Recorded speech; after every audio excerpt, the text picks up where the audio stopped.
For convenient modeling in the nanoCAD platform, there is a customized 3D Tools tab.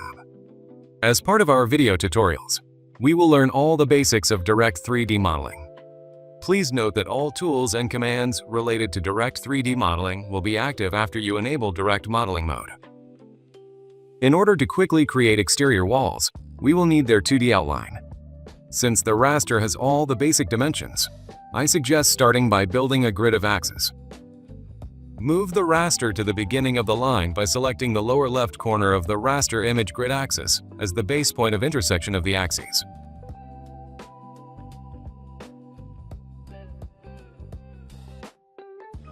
Set the axes layer as the current one. Activate the Line tool and specify the beginning of the auxiliary line as the base point and continue building the line upward with the ortho mode enabled.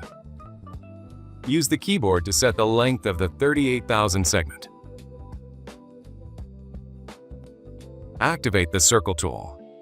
Select the 2 points plot mode from the drop-down list. Zoom in on the images, bringing view closer to the beginning of the line. Specify the first point at the beginning of the line and the second point by entering the value 1000 from the keyboard. Click on the outline of the circle and go to the Properties function panel. Here we see all the basic properties of the selected element and can change them. Change the line type from the value by layer to the value continuous. As a result, our circle also belongs to the axis layer, but it has a different line type. Choose the Text tool. Select the Justify function on the command line and specify the middle value. Specify the center of the circle as the midpoint. The height is 500, and the rotation angle is 0. Use the keyboard to enter the value 1. Complete the text command by pressing the Ctrl-Enter combination or by left-clicking on the space. Change the type of lines and the properties of this text in the same way as you did for the circle. Thus, we got one axis. Now let's move its copy to the distances that are indicated in the raster. Select 3 elements: a line, a circle, and a text. There are several selection tools for selecting items. The most common way to select objects is to use the mouse cursor without using additional commands.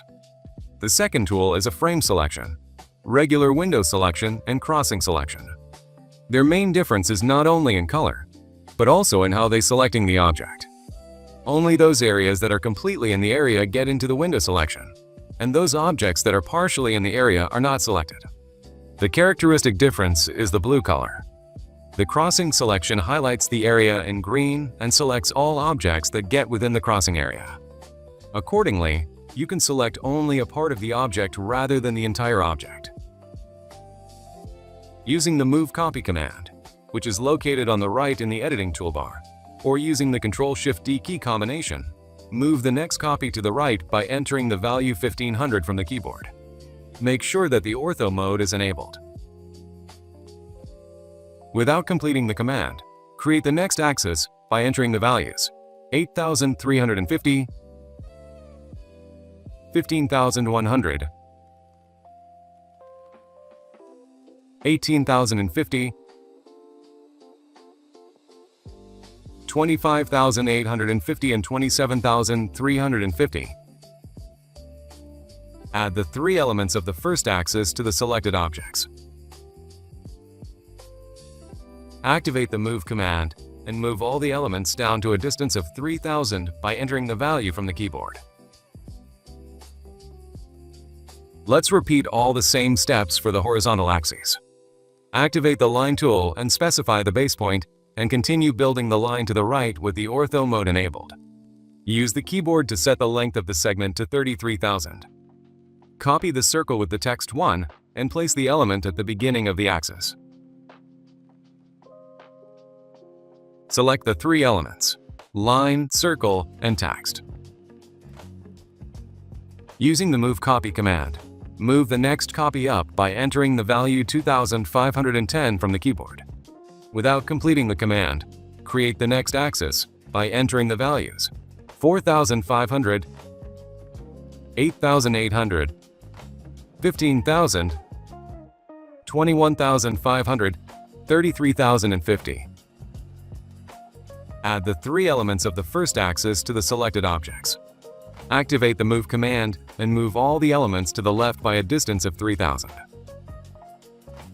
Give each axis the correct name by double-clicking on the text or changing the value in the Content field in the Properties panel.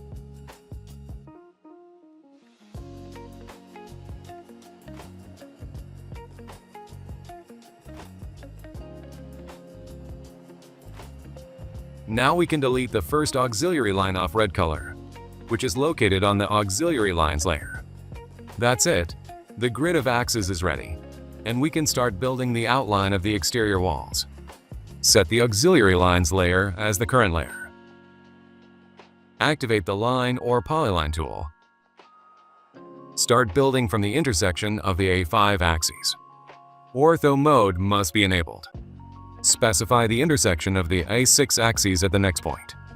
You can also enter all the values from the keyboard, for example, by entering 7300 for the next point by moving the mouse up. And the value is 1500 by moving the mouse to the right. Thus, you use the cursor to point to the side where the segment of a certain length will be placed. Next, specify each subsequent point using bindings or by entering the length of the segment using the keyboard.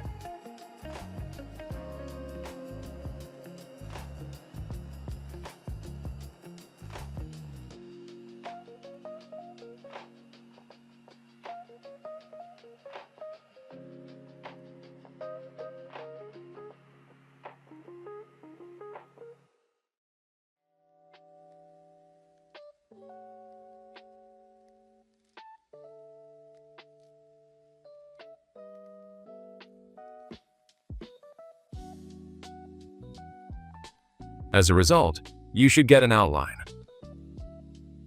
Next, hide the raster layer and select all the constructed segments.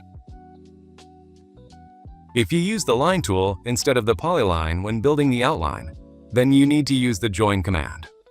This way, the contour will become a single one. If the Polyline command was used during the construction, then the contour will immediately be one. To build a second inner contour of the walls, use the Offset command. To do this, select the Offset tool. Use the keyboard to specify the offset distance of 500. Press Enter and left-click on the inside of the contour. Press Escape. Unhide the raster layer and make sure that the constructed outlines repeat the display of the exterior walls of the drawing.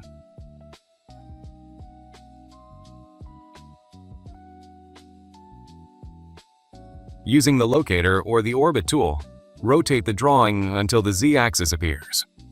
Now we can extrude the outline. Go to the 3D Tools tab, Direct Modeling, and activate the Presspull command. Hover the cursor over the created contour and the program will highlight it in blue. But before that, let's hide the axis layer.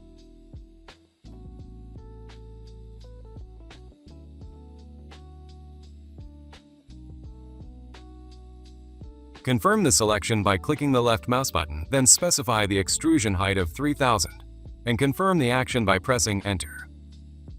Complete the Presspull command by pressing the Escape button. All created 3D objects are called 3D solids, and if you use the Presspull or Extrude command when constructing a 3D solid, the 3D object will be located on a specific layer. So after executing these commands, the elements need to redefine the layer. Change the layer value to the Exterior Walls layer. Our exterior walls are ready. You can switch the visual style to see different displays of the created elements in 3D.